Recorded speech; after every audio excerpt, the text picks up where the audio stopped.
ദിവസങ്ങളായി പെയ്യുന്ന കനത്ത മഴയിൽ ചാലിയാർ കര കവിഞ്ഞു. മലപ്പുറം ജില്ലയിലെ വാഴക്കാട്, കോഴിക്കോട് ജില്ലയിലെ മാവൂർ പഞ്ചായത്തിലടക്കം നിരവധി സ്ഥലങ്ങളിൽ വെള്ളം കയറി. മലയോര പ്രദേശത്ത് കനത്ത മഴ തുടരുകയാണ്.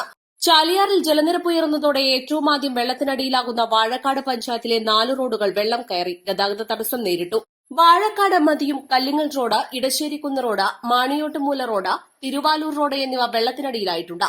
ഇവിടെ താമസിക്കുന്ന നൂറുകണക്കിന് കുടുംബങ്ങൾ മറ്റു റോഡുകൾ വഴി യാത്ര ചെയ്യുന്നുണ്ട്. ഊർക്കടവ്, കവണക്കല്ല് റെഗുലേറ്റഡ് കം ബ്രിഡ്ജിലെ 16 ഷട്ടറുകളും ഉയർത്തിയിട്ടുണ്ട്. ഇവിടെ വലിയ കുത്തൊഴുക്കാണുള്ളത്. ഇത് കാണാനായി നിരവധി പേർ എത്തുന്നുണ്ട്.